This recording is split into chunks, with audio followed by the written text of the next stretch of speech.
ஈரானோட இதயத்தையே America தாக்கிட்டாங்களேப்பா! ஆமாங்க. ஈரானோட முக்கியமான பகுதிய America குறி வச்சு தாக்கியிருக்காங்க. இன்னைக்கு நம்ம வீடியோல இந்த ஒரு விஷயத்த பத்தி தான் வந்து பார்க்க போறோம். ஈரானுக்கும், இஸ்ரேல், அமெரிக்காவுக்கும் இடையில இருக்கிற பிரச்சனை ஒரு பெரிய பிரச்சனையா வந்து போய்க்கிட்டு இருக்கு. இதனால உலகமே ஒரு பதற்றமான நிலைமையில தான் வந்திருக்கு. இப்படி இருக்கும்போது தான் அமெரிக்கா என்ன பண்ணியிருக்காங்க அப்டின்னா, ஈரானோட முக்கியமான பகுதி கார்க் தீவ வந்து தாக்கியிருக்காங்க. இந்த கார்க் தீவு ஈரானோட இதயம் மாரி. இந்த கார்க் தீவுல தான் ஈரானோட மிகப்பெரிய பொருளாதார நாடியே வந்து இருக்கு. அப்படி இருக்கும்போது இந்த தீவ தான் அமெரிக்கா குறி வச்சு தாக்கியிருக்காங்க. இத அமெரிக்க அதிபர் ட்ரம்ப் அவர்களும் அறிவிச்சிருக்காரு. நாங்க வந்து ஈரானோட கார்க் தீவ வந்து தாக்கிட்டோம் அப்படின்னு இந்த மாரி உறுதிப்படுத்தியிருக்காங்க. இத வந்து சொன்னோனே உங்க எல்லாத்துக்கும் ஒரு சந்தேகம் வரலாம். ஈரானுக்கு ஏன் வந்து இந்த கார்க் பகுதி முக்கியம்? எதுக்கு வந்து இத ஈரானோட இதயம்னு சொல்றாங்க அப்படின்னு தானே வந்து கேட்குறீங்க. இந்த கார்க் தீவு எங்க இருக்கு அப்படின்னா, பெர்சியன் கல்ஃப்ல தான் வந்து இருக்கு.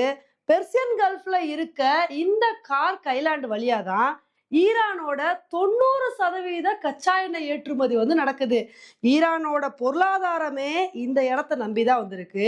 அப்படி இருக்கும்போது, இவ்ளோ ஒரு முக்கியமான இடத்த தான் இப்ப வந்து அமெரிக்கா தாக்கியிருக்காங்க. இந்த ஒரு விஷயம் தான் உலக அரசியல்ல மிகப்பெரிய பரபரப்ப கிளப்பியிருக்கு. இதுல ரொம்ப முக்கியமான விஷயம் என்ன அப்புட்ன்னா, அமெரிக்கா கார்க் தீவுல உள்ள ராணுவ நிலைகள தான் வந்து தாக்கியிருக்காங்களே தவிர, ஈரானோட எண்ணெய் கிடங்குகள் மேல இன்னும் கை வைக்கல. ஆனா அமெரிக்கா என்ன சொல்லியிருக்காங்க அப்புட்ன்னா, ஈரான் தொடர்ந்து எங்ககிட்ட வேலைய காட்டுனாங்க.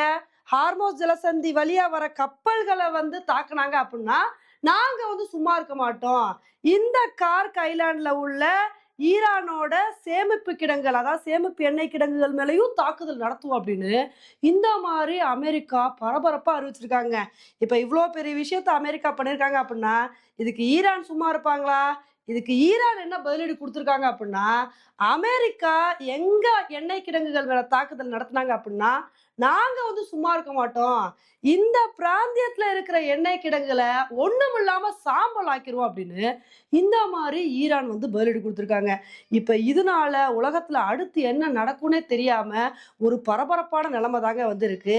ஏன்னா ஆல்ரெடி ஹார்மோஸ் ஜலசந்திய இவங்க வந்து கண்ட்ரோல் பண்றனால அந்த பக்கம் கப்பல்கள் வரவிடாம இப்பதான் வந்து கொஞ்சம் நிலைமை அங்க சரியா இருக்கு.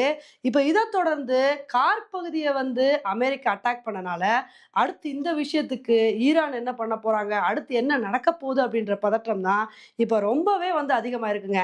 இப்ப அமெரிக்கா இந்த மாரி ஈரான் மேல தாக்குதல் நடத்தினால, ஈரான் இதுக்கு பதிலடி குடுக்கும் விதமா, சவுதி அரேபியா, அதுக்கப்புறம் வந்து ஐக்கிய அரபு அமீரகம், இந்த மாரி நாடுகள்ல உள்ள எண்ணெய் கிடங்குகள் மேல கை வைக்கிறதுக்கான வாய்ப்புகள் இருக்கு.